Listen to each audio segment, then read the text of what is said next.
The opulent halls of the Kansland royal palace shimmered with golden light as servants bustled to prepare for Prince Ferdinand's 18th birthday dinner. His tailored suit fit perfectly, as always, but it did little to conceal the restless tap of his fingers against the polished mahogany. Around him, family and advisors raised glasses in his honor, offering rehearsed speeches about his bright future and noble duties. Ferdinand forced a smile, though his mind wandered. The weight of expectations, his father's lectures about legacy, the kingdom's relentless media attention, the future marriage alliances already being whispered about, pressed down on him. As the candles on his towering birthday cake were lit, he glanced at them and made a silent wish. I wish I could be free. Just for once, I want to live like everyone else. Miles away, in a cramped apartment in the heart of Kansland's industrial district, Ethan Rivera sat in the dim glow of a single kitchen light. His birthday had passed with little fanfare. His mom had baked a cake, her hands tired from her shift at the factory, and his younger siblings had decorated the apartment with makeshift streamers. They sang for him, their voices uneven but warm, and he couldn't help but smile. After the candles were blown out and the last slice of cake was eaten, Ethan retreated to his shared bedroom. His bed squeaked as he flopped onto it, staring at the cracked ceiling. Tomorrow, his apprenticeship at Clarkson Mechanics would begin, a stable, practical job that everyone in his family seemed excited about. Yet Ethan's chest felt tight with longing. I wish I could matter. To be someone important, someone who doesn't have to scrape by. Neither boy could know that. Far beyond their understanding, their wishes were heard. Something ancient stirred in the cool night air. As the two drifted to sleep, Ferdinand under silk sheets in a sprawling palace suite, and Ethan curled up on a lumpy mattress beneath a second-hand quilt. The stars above flickered, as if sharing a secret only they could see. By morning, both their lives would change forever. The first rays of morning sunlight filtered through the thin curtains of Ethan's small bedroom, casting stripes of light across Ferdinand's unfamiliar face. He stirred, his nose wrinkling at the faint smell of motor oil and something fried, a far cry from the lavender-scented air he was used to. As he rolled over, the lumpy mattress creaked beneath him, jarring him further awake. His eyes snapped open. The sight that greeted him wasn't his opulent canopy bed or the gilded decor of his palace suite. Instead, he was in a cramped, cluttered room barely large enough to hold the sagging mattress, a battered dresser, and a pile of unwashed clothes in the corner. Blinking, Ferdinand sat up, rubbing his temple. His hand froze midway. His fingers felt rough, calloused, like they had been working with tools. His heart began to race as he scanned the unfamiliar surroundings, but what truly sent him into a panic was when he caught sight of himself in the cracked mirror hanging on the opposite wall. The face staring back at him wasn't his own. He leapt to his feet, wobbling as he adjusted to this unfamiliar body. "This isn't happening," he whispered, his voice trembling, and completely different. It was Ethan's voice. In the Kansland Royal Palace, Ethan woke to a vastly different reality. His first groggy thought was that the bed beneath him felt like heaven. His second was that the air smelled faintly like flowers. He blinked, slowly taking in the enormous sunlit bedroom. The walls were decorated with elegant tapestries, and the furniture gleamed with polish. He sat up abruptly, his hands gripping the silk sheets. "What the hell?" His voice trailed off as he looked around in disbelief. The room looked straight out of a movie. Was this a prank? His siblings couldn't pull this off. He stumbled out of bed and caught sight of himself in a massive gilded mirror. He froze. Brown hair and eyes. A face that belonged on the cover of a magazine but was undeniably Prince Ferdinand's. "No way. No way," Ethan muttered, backing away from the mirror like it might attack him. He turned in frantic circles, trying to make sense of what he was seeing. "Am I dreaming?" He pinched his arm. Hard. Nothing changed. His breathing quickened as a soft knock came at the door. "Your Highness, are you awake?" a man's voice called. Yeah," Ethan croaked. The door opened and an impeccably dressed butler entered. He inclined his head slightly. "Breakfast is ready, Your Highness. Shall I escort you to the dining hall?" Ethan opened his mouth to reply, but no words came out. The butler raised an eyebrow, his polite expression tinged with confusion. "Your Highness?" Right. Yeah. Sure, Ethan said finally, his voice shaky. The butler hesitated, clearly puzzled by the prince's strange demeanor, but said nothing as he led Ethan down a sprawling corridor. Ethan stared wide-eyed at the marble floors, gold-framed paintings, and towering windows. He felt like he'd stepped into a different universe. Ferdinand wasn't faring any better. He stumbled out of Ethan's room, wearing a wrinkled t-shirt and sweatpants that didn't fit quite right. As he stepped into the apartment's tiny living area, a chaotic scene unfolded before him. Ethan's siblings were darting around, arguing loudly as they stuffed books into backpacks and fought over a single piece of toast. "Ethan, you're finally up," a woman's voice called. Ferdinand turned to see a frazzled woman, Ethan's mother, handing him a plate of toast and eggs. She gave him a once-over and frowned. "You look pale. Don't tell me you're getting sick. You can't afford to miss your first day at Clarkson's." "Clarkson's?" Ferdinand echoed blankly, his voice softer than usual. Ethan's mother stopped mid-motion, narrowing her eyes. "The mechanic shop? Your apprenticeship? The thing we've been talking about for weeks?" Ferdinand's stomach dropped. "Oh, right, that. Are you feeling okay?" she asked, her suspicion growing. Yeah, fine," Ferdinand stammered, taking a quick bite of toast to avoid further questions. Her frown deepened, but before she could press further, one of Ethan's siblings tugged at her arm, distracting her. Ferdinand seized the opportunity to slip out of the apartment, his heart pounding as he tried to figure out what Clarkson's even was. By the time Ethan reached the royal dining hall, his nerves were stretched to their limit. The long table stretched before him, laden with delicacies he'd never seen outside of TV shows. Advisors and servants lined the walls, their eyes all trained on him. He felt like a bug under a magnifying glass. "Good morning, Your Highness," one of the advisors said, bowing slightly. Morning," Ethan mumbled, awkwardly sliding into the massive chair at the head of the table. A servant immediately poured tea into a delicate porcelain cup in front of him. Ethan picked it up, took a cautious sip, and nearly choked. "What is this?" he blurted. The servant flinched. "It's Earl Grey, Your Highness. Is it not to your liking?" Ethan quickly forced a smile, feeling everyone's eyes on him. "No, it's, great. Thanks." He shoved a croissant into his mouth to stop himself from saying anything else. The advisors exchanged glances, clearly unsettled by the prince's odd behavior. Ethan caught snippets of their murmured conversation. Is he unwell? Perhaps the pressure is getting to him. Ethan tried to ignore them, but his anxiety skyrocketed. Every move he made seemed wrong. He didn't hold the silverware right, didn't know how to respond when someone asked him about his schedule, and nearly knocked over a goblet of water. The day continued in a blur of confusion and awkwardness for both boys. Ferdinand found himself standing in a greasy mechanic's shop, staring at a car engine like it was an alien artifact. The supervisor barked orders at him, clearly unimpressed with Ethan's sudden incompetence. "What's wrong with you today?" one of the other apprentices muttered. "Did you hit your head or something?" Ferdinand bit back a sarcastic reply, realizing he had no idea how to explain himself. Meanwhile, Ethan was dragged from one royal meeting to another, nodding along while advisors spouted jargon about trade agreements and public appearances. He tried to keep up, but the sheer volume of information left his head spinning. Every time he asked a question, the advisors exchanged puzzled looks, as if they couldn't believe the prince didn't already know the answer. By the time the sun set, both boys were utterly exhausted. Alone in their respective new lives, they stared at the same crescent moon, their minds racing with questions. How had this happened? And, more importantly, how were they ever going to fix it? The sun rose on Cansland, illuminating two young men living lives that weren't their own.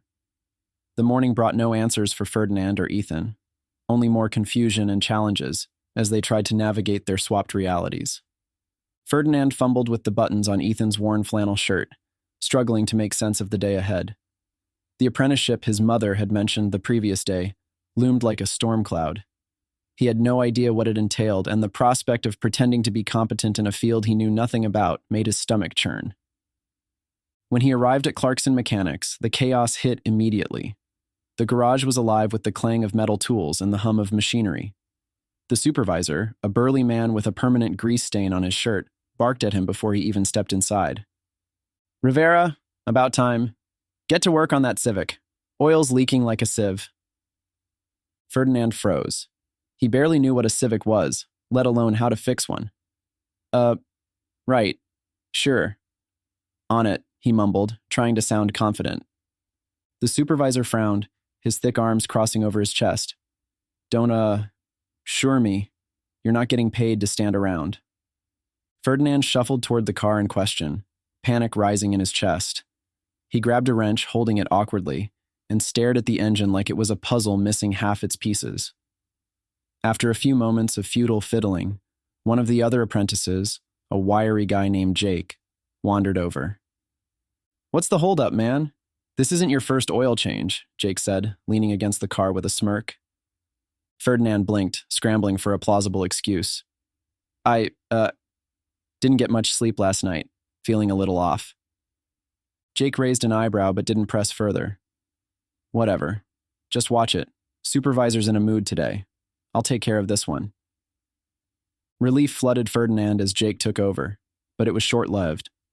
He still had an entire day ahead, and every misstep, every blank look or hesitated response, drew confused stares from his coworkers. By lunch, he was exhausted, his hands blackened with grease, his muscles aching from tasks he didn't know how to do properly. Sitting on a crate in the corner of the garage, Ferdinand stared at the greasy sandwich in his hands and sighed. How does anyone live like this? He wasn't just struggling with the physical labor. He was overwhelmed by the sheer noise, the lack of personal space, and the constant pressure to perform. But amid the frustration, there was a strange sense of camaraderie. The other apprentices laughed and teased each other, sharing inside jokes and stories about their lives. Ferdinand realized how different this world was from the isolated, polished world of royalty. Here, people could speak freely. There were no formalities, no rehearsed speeches. It was messy and overwhelming, but it felt real. Ethan stared at the ornate closet in Prince Ferdinand's bedroom, overwhelmed by the sheer number of choices. Every shirt, jacket, and pair of trousers were perfectly tailored and arranged by color. He pulled on a crisp white shirt and navy trousers, feeling like he was dressing for prom. A knock at the door jolted him. "Your Highness," a servant said, stepping in without waiting for permission. "The press conference begins in half an hour. Your car is ready." "Press conference?" Ethan repeated, his voice cracking slightly. The servant hesitated, a flicker of concern crossing her face. "Yes, about the new education initiative. You reviewed the notes yesterday, of course." "Right, of course," Ethan said quickly, forcing a smile. He was whisked away to the palace courtyard where a sleek black car awaited him.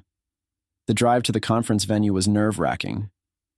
Ethan stared out the window, trying to absorb the scenery, but his mind raced. What was he supposed to say? What was this initiative? When they arrived, cameras flashed as soon as he stepped out of the car. Ethan froze, blinded and unsure how to react. Reporters shouted. He waved awkwardly, following an advisor who led him to a podium. The crowd of journalists, officials, and onlookers stared up at him expectantly. Ethan felt sweat prickling at the back of his neck. A stack of papers was placed in front of him, and he realized they were speech notes. He cleared his throat, gripping the podium tightly as he scanned the first page. "Good morning," he began, his voice wavering. It's an honor to be here to talk about education." The crowd shifted, murmurs rippling through the audience. Ethan's face burned. One of the advisors stepped forward, whispering urgently in his ear, "Stay on script, Your Highness." Ethan nodded, stumbling through the rest of the speech, his voice gaining confidence only when he began speaking off-script about how important education was for young people like him. By the end, the applause was polite but restrained, and the advisors looked vaguely uncomfortable.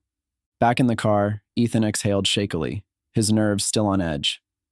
The life of a prince, he realized, wasn't just luxury and elegance. It was a constant performance, with every word and gesture scrutinized. That evening, both boys collapsed in their respective new beds, utterly drained. Ferdinand's muscles ached from a day of physical labor, and Ethan's head throbbed from the relentless pressure of royal life. They each stared at the ceiling, their minds swirling with questions. How did this happen? How do I get back to my life? The following morning brought no answers, just more confusion and mounting pressure. Ethan and Ferdinand, still trapped in each other's lives, began to grasp the complexities of their new realities. But alongside the struggles, strange clues and unexpected encounters hinted that their predicament might not be as random as it seemed. Ferdinand arrived at the mechanic's shop bracing for another day of humiliation, but something was different. As he pushed through the glass door, he noticed an older man sitting by the counter, flipping through a newspaper. The man's sharp eyes darted up, meeting Ferdinand's with an intensity that made him pause. "Morning, kid," the man said, his voice gravelly but calm. Ferdinand nodded, mumbling a polite greeting as he made his way to the workbench. The day unfolded with its usual chaos: barking supervisors, the clatter of tools. But Ferdinand couldn't shake the feeling that the man was watching him. Every time he glanced over, those piercing eyes seemed to follow his movements. During a lull in the afternoon, the man finally approached. "You don't look like you belong here," he said casually, leaning against the workbench. Ferdinand stiffened. "Excuse me?" The man chuckled, a low, knowing sound. "I've been around long enough to know when someone's out of their depth. And you, kid, you're drowning." Ferdinand's heart raced. Did this man know? Could he somehow see through the illusion? "I'm just having a rough week," he said, trying to sound nonchalant. The man raised an eyebrow, his gaze never wavering. "Sure, let's call it that." Then, without another word, he handed him a strange coin and said it was his tip for the work he was doing. Then he walked away, leaving Ferdinand more unnerved than ever. Ethan's morning started with another whirlwind of palace duties. After nearly knocking over a priceless vase in the hallway, he was ushered into a meeting with the royal council. The room was filled with stern-faced advisors discussing topics Ethan barely understood: diplomatic relations, trade policies, public appearances. Ethan tried to stay quiet, nodding along as if he understood. But when one of the advisors directly asked his opinion on a proposed trade agreement, he panicked. I think we should prioritize the, people," he stammered. The room fell silent. The advisors exchanged puzzled glances, clearly unaccustomed to the prince speaking so vaguely. "An admirable sentiment, Your Highness," one of them said carefully. "But perhaps we should review the specifics again." Ethan slumped in his chair, feeling utterly defeated. He was drowning in a sea of expectations, and every misstep only deepened his fear of being discovered. That afternoon, as he wandered the palace gardens in search of solace, he stumbled upon a small, overgrown path that seemed out of place among the meticulously maintained grounds. Curiosity got the better of him, and he followed it to a secluded gazebo. Inside sat a woman dressed in flowing robes, her silver hair shimmering in the sunlight. She looked up as Ethan approached, her eyes warm but strangely knowing. "You seem lost," she said, her voice soft and melodic. Ethan blinked, unsure how to respond. "I guess you could say that."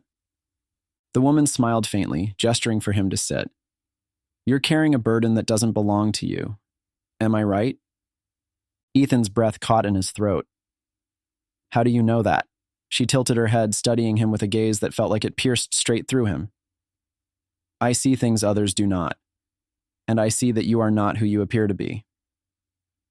Ethan's heart pounded. "Can you help me?" The woman didn't answer immediately. Instead, she reached into her pocket and pulled out a small, intricately carved coin. She handed it to Ethan.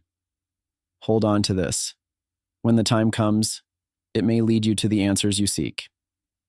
Ethan stared at the coin, its surface etched with unfamiliar symbols. Before he could ask what it meant, the woman rose and disappeared into the trees, leaving him alone with more questions than ever.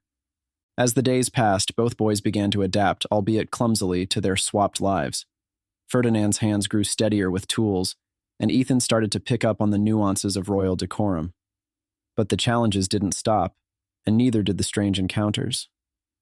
For Ferdinand, it was a chance meeting with one of Ethan's friends, a fiery young woman named Mia, who cornered him after work.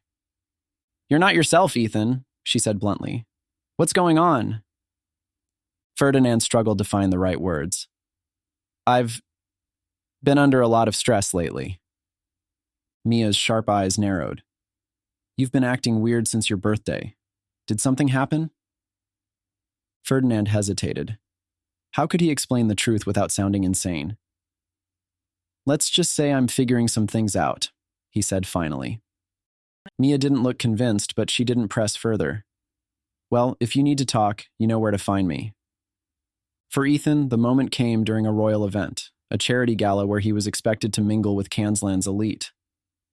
As he navigated the crowd, he overheard snippets of conversation about the prince's supposed unusual behavior in recent days. What's gotten into him? He's so different. Maybe he's finally maturing. Or cracking under the pressure. Ethan felt a pang of guilt. These people didn't know the truth, but their words weighed on him. He wasn't just playing a role, he was shaping how others saw Ferdinand, for better or worse. That night, lying in their respective beds, Ferdinand and Ethan both found themselves reflecting on the lives they were living. For Ferdinand, the physical strain and camaraderie of the mechanic's shop were a far cry from the isolation of palace life. He was beginning to see the strength in Ethan's world, the resilience of people who worked hard and supported each other despite their struggles. For Ethan, the opulence of royalty was less glamorous than he had imagined. Beneath the gilded surface lay a life of constant scrutiny, rigid expectations, and loneliness. He was starting to understand the weight Ferdinand carried as the face of a nation. Neither boy knew how to undo the swap, but both were beginning to see that their lives, though vastly different, were not as simple as they had seemed from the outside. And as they drifted to sleep, they couldn't shake the feeling that their paths were converging, that the answers they sought might lie not in returning to their old lives but in understanding each other's. The days turned into a week, and Ferdinand and Ethan began piecing together clues about their mysterious body swap. Both boys realized their lives had been forever altered, not just by the swap itself, but by what they had learned while walking in each other's shoes. As they converged on a central truth, the forces behind their predicament revealed themselves, forcing them to make a choice that would determine their futures. At the mechanic's shop, Ferdinand's days had grown less chaotic, but no less puzzling. He had earned a grudging nod of approval from the supervisor after successfully fixing a simple engine problem with Jake's guidance, but the pressure of pretending to be Ethan weighed heavily on him. His only solace came from brief conversations with Mia, whose sharp wit and perceptive nature were a welcome distraction. One evening, after work, Mia insisted they grab coffee. As they sat in a corner booth at a local diner, she fixed him with a piercing gaze. "You're not the Ethan I know," she said, her tone matter of fact. Ferdinand froze. "What do you mean?" "You're quieter, less sure of yourself, but you've also been kinder, more thoughtful." She leaned forward, lowering her voice. "I don't know what's going on, but I think you're hiding something big." Ferdinand sighed, torn between maintaining the facade and confiding in someone who seemed genuinely concerned. Finally, he decided on a half-truth. "Let's just say I'm seeing things from a new perspective." Mia studied him for a moment before nodding. "Well, whoever you are, I hope you find what you're looking for." Her words lingered in Ferdinand's mind as he walked home. That night, as he lay in Ethan's bed, the strange man from the shop appeared in his dreams. "You're beginning to understand, aren't you?" the man said, his voice echoing in the dreamscape. "Understand what?" Ferdinand demanded. The man smiled faintly. "Why you were chosen. The life you live shapes who you are, but it's not the only life that matters. There's strength in seeing the world through someone else's eyes." Before Ferdinand could ask more, the dream faded, leaving him with a sense of urgency he couldn't explain. In the palace, Ethan was struggling to maintain the prince's polished image. His blunders at public events had become the subject of whispered gossip among the staff and advisors. Yet, despite the pressure, he had begun to find moments of clarity. One such moment came during a visit to a youth shelter funded by the royal family. As Ethan spoke with the teenagers, he felt a connection that transcended his borrowed identity. These young people, many of whom came from backgrounds similar to his own, reminded him of the resilience and hope he had always admired in his community. At the end of the visit, an elderly caretaker pulled him aside. Thank you, Your Highness, she said, her voice thick with emotion. You've given these kids more than money. You've given them hope. Ethan swallowed hard, the weight of her words sinking in. For the first time, he understood the profound impact Ferdinand's position could have. That night, as Ethan paced the opulent halls of the palace, he felt a pull toward the secluded path he had discovered earlier. He followed it to the gazebo, where the silver-haired woman was waiting. I was wondering when you'd come back, she said with a serene smile. Ethan held out the coin she had given him. I don't know what this means, but I need answers. How do I fix this? The woman's expression turned serious. Fixing it isn't the question you should be asking. The question is, what have you learned? Ethan hesitated, the weight of her words settling over him. I've learned that life isn't as simple as I thought, that we all carry burdens others don't see. She nodded approvingly. And what would you do if you could return to your old life? Ethan thought about it for a long moment. I'd try to make a difference. Not just for myself, but for others. The woman's smile returned, but before Ethan could ask more, she vanished into the night. The next morning, both Ferdinand and Ethan awoke with a renewed sense of purpose. Though they were miles apart, they shared the same goal: to confront the forces behind their swap and find a way forward. Ferdinand found himself drawn to the town square, where the man from the shop was waiting. Ethan was led back to the gazebo, where the silver-haired woman reappeared. Both figures spoke in riddles, but their messages were clear. The swap was no accident. It was a test, a chance to grow, to understand, and to choose the kind of men they wanted to become. As the clock struck midnight, a strange light filled the spaces around them. Though they were separated by distance, Ferdinand and Ethan could feel each other's presence as if they were standing side by side. The voices of the man and the woman echoed in unison. You have seen the truth of each other's lives. Now you must decide. Will you return to your old paths or forge new ones together? The boys glanced at the coins in their hands, realizing they were connected by more than just circumstance. For the first time, they truly understood each other, and the power of that understanding was enough to change everything. As the light grew brighter, they made their choices, knowing their lives would never be the same. When the brilliant light faded, Ferdinand and Ethan found themselves back in their own bodies. The weight of their experiences lingered, shaping their futures in profound and unexpected ways. Their paths were no longer isolated but intertwined by the understanding and connection they had forged. Ethan blinked, adjusting to the familiar surroundings of his modest bedroom. The scent of engine oil still clung to his work clothes from the day before. For a moment, he thought it had all been a dream, until he spotted the coin on his nightstand, glowing faintly under the morning light. The weight of what he had experienced as Ferdinand hit him like a wave. He had lived a life of immense privilege and crushing responsibility, and for the first time, he understood how tightly woven those two forces were. He walked into the kitchen, where his mother was preparing breakfast.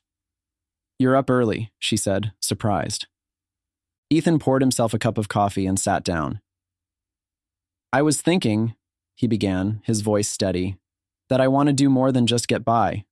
I want to make a difference. His mother looked at him curiously but smiled. I've always believed you could.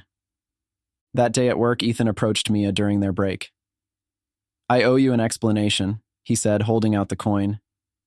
This might sound crazy, but I think you'll believe me. As he recounted the events of the past week, Mia's sharp eyes softened with understanding. By the end of his story, she nodded. So, you swapped lives with a prince and learned some humility. Not bad for a mechanic, she teased, but there was warmth in her tone. Ethan laughed. It's more than that. I think I want to help people, not just fix cars. With Mia's encouragement, Ethan began volunteering at the youth shelter he had visited as Ferdinand. Though he was back in his old life, he carried a renewed sense of purpose and a determination to honor the lessons he had learned. Back in the opulent comfort of his palace room, Ferdinand stared at his reflection in the gilded mirror. He was himself again, yet he felt different. The coin sat on his desk, a tangible reminder of his time as Ethan, a life he had once dismissed as small and insignificant, but now saw as rich with resilience and heart. Later that day, Ferdinand felt an urge he couldn't ignore.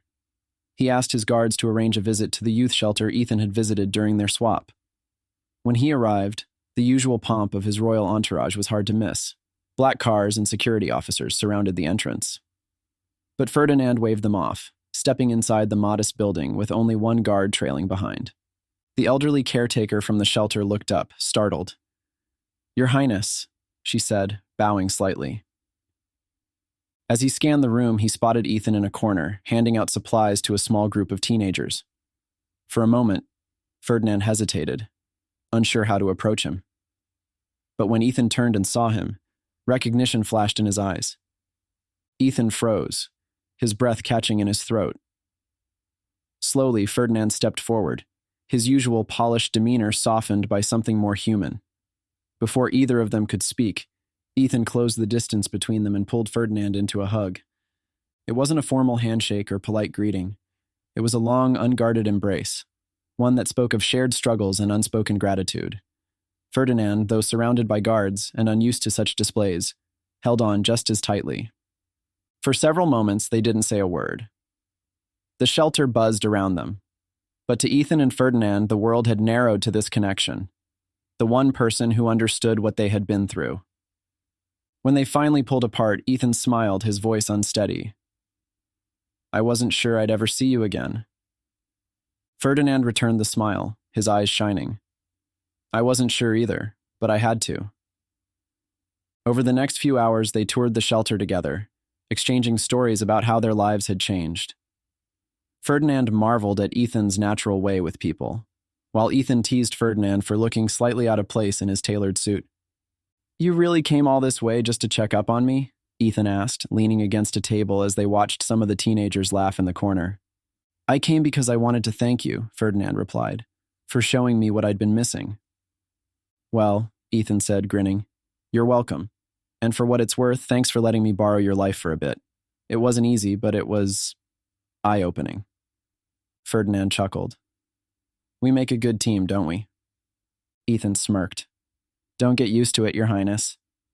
In the months that followed, they worked together to create a cross-cultural exchange program, bringing people from different walks of life to share their stories and perspectives. Though their lives remained distinct, the bond they had formed in that chaotic week stayed strong, a testament to the power of empathy and understanding. And when they looked back on the strange twist of fate that brought them together, neither could imagine a life where they hadn't met.